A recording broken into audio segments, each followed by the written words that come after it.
Kairali news big breaking. ഒറ്റ തെരഞ്ഞെടുപ്പിൽ മുസ്ലിം ലീഗിന്റെ ഇരട്ടത്താപ്പ് പുറത്ത്. ഒരു രാജ്യം ഒരു തെരഞ്ഞെടുപ്പിനെ മുസ്ലിം ലീഗ് സ്വാഗതം ചെയ്തിരുന്നു. 2015 പാർലമെന്റ് സ്റ്റാൻഡിംഗ് കമ്മിറ്റിക്ക് മുന്നിലാണ് മുസ്ലിം ലീഗ് ഒരു രാജ്യം ഒരു തെരഞ്ഞെടുപ്പിനെ അനുകൂലിച്ചത്. ഒരു രാജ്യം ഒരു തെരഞ്ഞെടുപ്പിൽ രാംനാഥ് കോവിന്ദ് അധ്യക്ഷനായ സമിതിക്ക് മുന്നിൽ അഭിപ്രായം പറയാനും മുസ്ലിം ലീഗ് തയ്യാറായിരുന്നില്ല. വിഷ്ണു തലവൂരുണ്ട് വിശദാംശങ്ങളുമായി. വിഷ്ണു, കൂടുതൽ വിവരങ്ങൾ.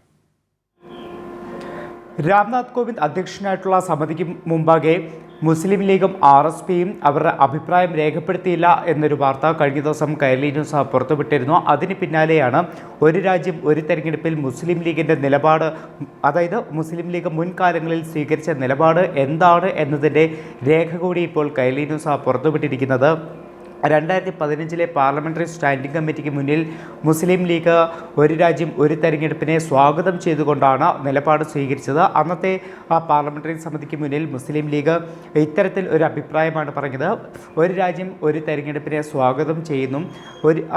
ഒരു രാജ്യം ഒരു തെരഞ്ഞെടുപ്പ് നടപ്പിലാക്കി കഴിഞ്ഞാൽ സമയം, അധ്വാനം ഇതൊക്കെ തന്നെ ലാഭിക്കാൻ കഴിയും. അപ്പോൾ അത്തരമൊരു നിലപാടായിരുന്നു ലീഗ് അന്ന് സ്വീകരിച്ചിരുന്നത്.